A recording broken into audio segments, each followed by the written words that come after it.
So notice what happens with the third one. Then he opened the third seal. I heard the third living creature say, come and see. So I look and behold a black horse, and he who sat on it had a pair of scales in his hand. And I heard a voice in the midst of the four living creatures saying, a quart of wheat for a denarius, and 3 quarts of barley for a denarius, and do not harm the oil and the wine. Question: when you buy a quart of wheat for a denarius, is that expensive or cheap?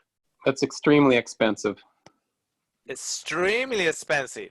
Okay, well, think historically again. We have the gospel with the stain of God's character going around like crazy. Bible society, missionary society, etc., etc., etc. Then we have the red horse giving power to men to kill each other. Then we have the wars of independence, civil war in America, first, and then builds up to First World War, etc. Okay, the horse is still running. The white horse is still running, by the way. The red horse is still running.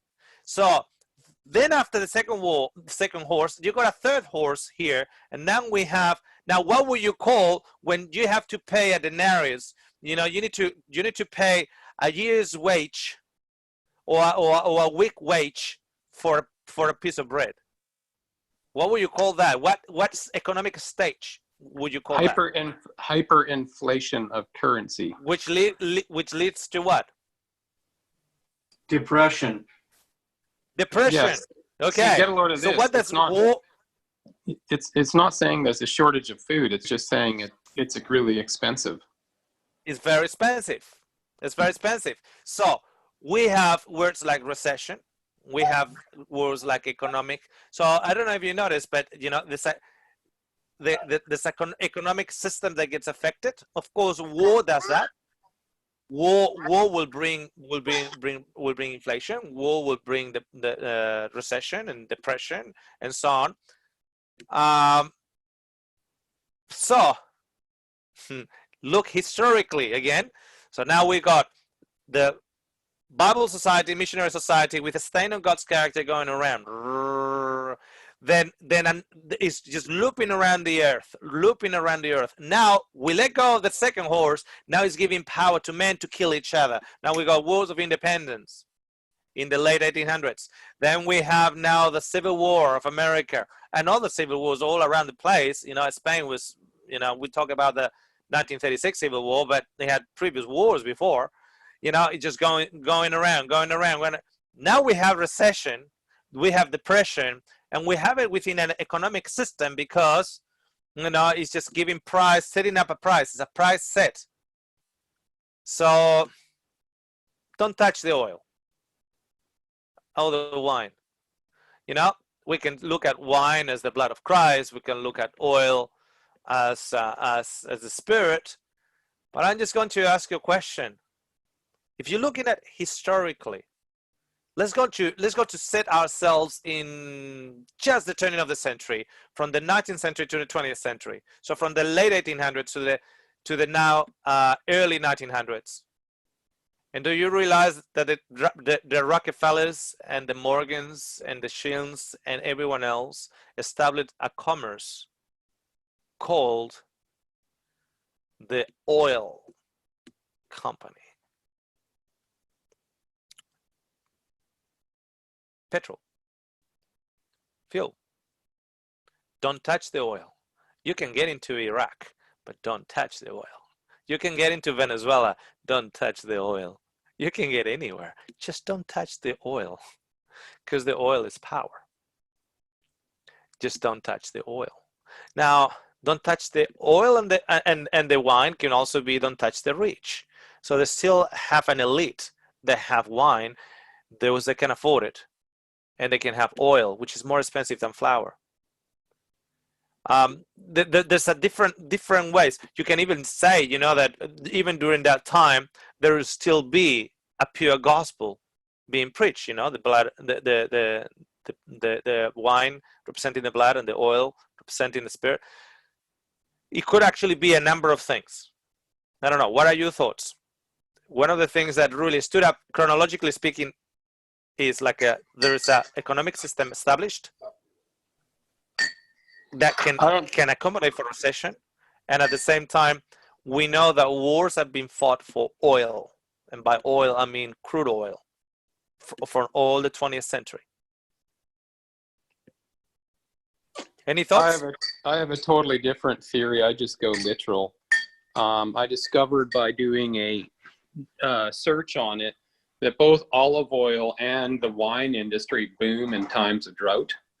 I'm trying to find a news link that I found 10 years ago. It was about a drought in New Zealand.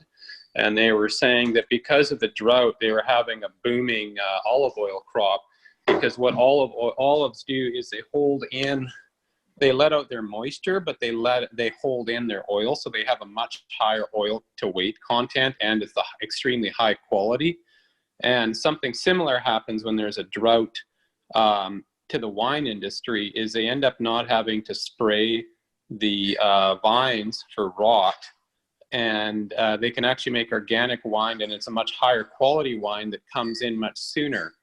And so I was also in Australia, just so you know, in your backyard there, during the 9-year drought in what's called the Rice Bowl of Australia, where they used to grow enough rice to feed 40,000 people a day.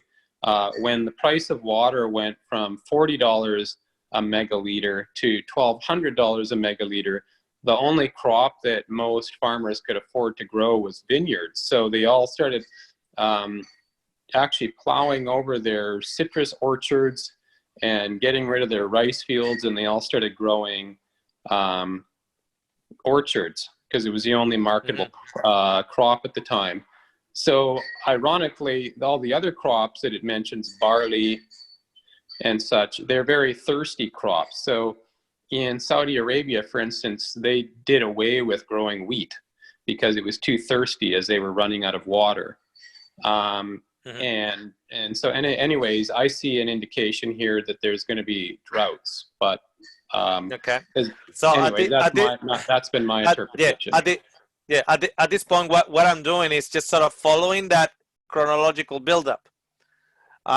So there is also that contemporary buildup that I believe, because bear in mind, the horses are not stopping. Even from then on, they haven't stopped. The white horse is still going. So that's what allows us to sort of look at it from the contemporary, from the historical coming up to the contemporary one. Okay, let me explain it with this. You have the first century church, Ephesus. We're going to give Ephesus a violin. We have the first seal, the white horse. We're going to give the white horse a cello. And then we have the first trumpet. Let's going to give the first trumpet like a flute, like one of those crossing flutes, whatever the name are. The flute. Okay. So we got Ephesus. I want you to notice the concert here. So I am the director, and I just go Ephesus, and Ephesus starts playing the violin. And then I go Smyrna. Smyrna starts playing the violin.